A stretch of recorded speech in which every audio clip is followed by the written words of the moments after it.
Hello guys, welcome back to our YouTube channel Anira creation. बात करने वाले इस वीडियो के माध्यम से एसएससी एमटीएस कट ऑफ के संबंध में, क्योंकि आप सभी लोग की बहुत सारी क्वेरीज आ रही थी कि सर कट ऑफ बताइए कि कट ऑफ आखिर क्या जाने वाली है। तो इस वीडियो में मैं आपको एकदम स्टेट वाइज कट ऑफ बताने वाला हूँ।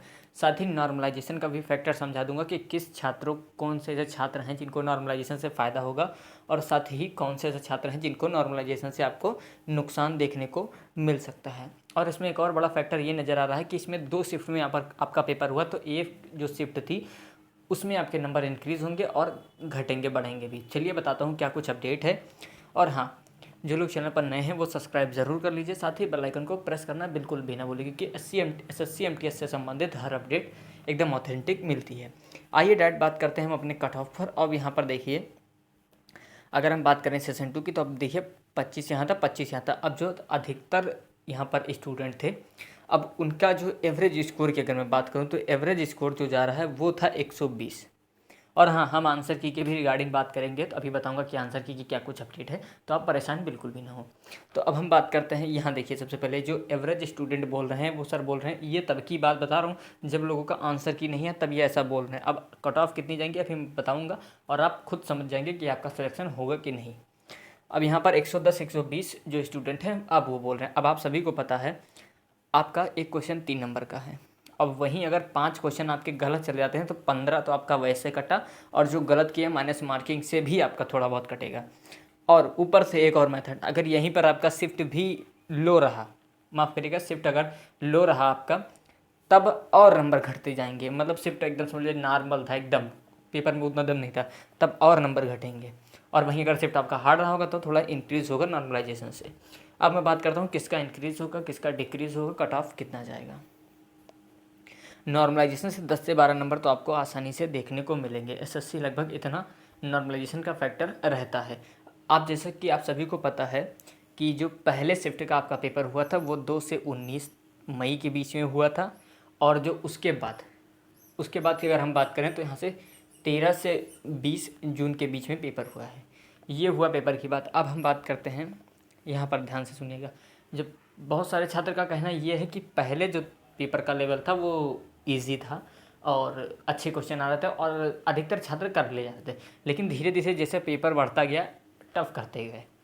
तो अब हम बात करते हैं कि यहाँ पर इसमें नॉर्मलाइजेशन किसको लगेगा।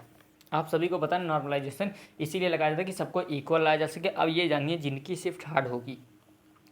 अब बहुत सारे छात्र इस बात में कंफ्यूज रहते हैं कि नॉर्मलाइजेशन लगता कैसे है, तो ध्यान से बात को सुनिएगा। जैसे मान लीजिए एज अ एग्जांपल अगर लेता हूँ कि आपको 19 तारीख का पेपर था, 19 तारीख को 2 शिफ्ट में पेपर थे, पहला शिफ्ट और दूसरा शिफ्ट।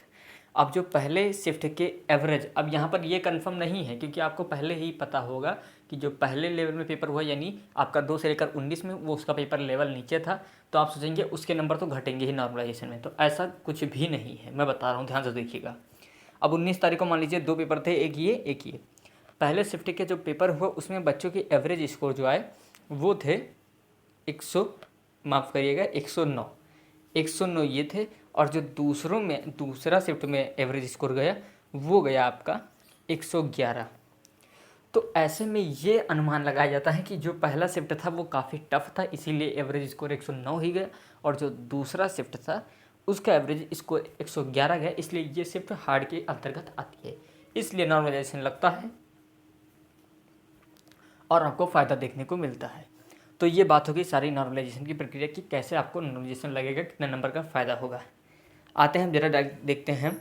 अब स्टेट वाइज कट ऑफ की बात करता हूँ। अब ये जरा प्रीवियस ईयर की कट ऑफ देखिए। अब देख सकते हैं बिहार का 93, यूपी 91, जो हाईएस्ट है बिहार हो गया, दिल्ली हो गया, राजस्थान हो गया, उत्तर प्रदेश हो गया, ये सारी चीज़ें बात करते हैं। दिल्ली देखिए 76 पर था। और वहीं अगर हम बात करें एमपी, माफ़ करेगा इसको मैंने पीएम लिख दिया, यहाँ पर ये एमपी होगा यानी मध्य प्रदेश का 79, और वहीं आसाम का देखिए 73, और वेस्ट बंगाल का 81 ये गया हुआ था। अब हम बात करते हैं डायरेक्ट अपने कट ऑफ की कि हमारी कट ऑफ कितनी जाने वाली। ध्यान से देखिएगा बात को। अगर आप जनरल कैंडिडेट हैं और अगर 110 के आप आसपास हैं तो आप एकदम सेफ समझिए, ये तब का मैं बता रहा हूँ जब इसमें नॉर्मलाइजेशन नहीं लगा है और आंसर की इंक्लूड नहीं है। आंसर की से 5 नंबर घटेंगे और नॉर्मलाइजेशन से अगर शिफ्ट हार्ड होगी तो 10 नंबर तक बढ़ेंगे। लेकिन अगर आप इतने तक हैं, इसके आसपास भी हैं, तो अब आपको खुद को सेफ ही समझना है। इसका नॉर्मलाइजेशन और आफ्टर सम टाइम जनरलाइजेशन और आंसर की दोनों आएगा तो उतना आपको पता चल जाएगा। और वैसे भी पेपर आपने दिया तो आपको इतना तो पता ही होगा कि मैंने कितना किया है और कितना नहीं किया और कितना गलत किया है। अगर आप जनरल से हैं तो देख लीजिए, ओबीसी से हैं तो 100, ईडब्ल्यूएस से हैं 105। अगला देखते हैं, अगर हम अगले की बात करें, अगला देखिए, अगर आप एससी से हैं 95 और एसटी से हैं तो 85। ये जाने वाली कट ऑफ को ध्यान से देख लीजिए। आफ्टर सम टाइम आपको पता चल ही जाएगा कि कट ऑफ यही गए हैं, क्योंकि बहुत सारे फैक्टर हैं। अब इसमें किसी किसी को लग सकता है जनरल का 110 में ज़्यादा बता रहा हूँ, लेकिन ऐसा कुछ नहीं है। अब आपको पता ही होगा कि कितने फॉर्म भरे गए हैं, कितनी वैकेंसी है, कितना कंपटीशन है। एक एवरेज की अगर मैं बात करूं तो यहाँ पर एक सीट पे की कंपटीशन की अगर मैं बात करूं, ध्यान से सुनिएगा, अगर एक सीट के मैं कंपटीशन की बात करूं तो यहाँ पर 437 बच्चों पर एक सीट है। अब सोच लीजिए कंपटीशन कितना तगड़ा है। 437 बच्चा क्वालिफाई कर लड़ता है एक सीट के लिए, तो उस हिसाब से कंपटीशन थोड़ा तगड़ा है। तो आपको कट ऑफ में थोड़ा एक आध नंबर ऊपर नीचे देखने को मिलेगा, बाकी यही रहने वाली है।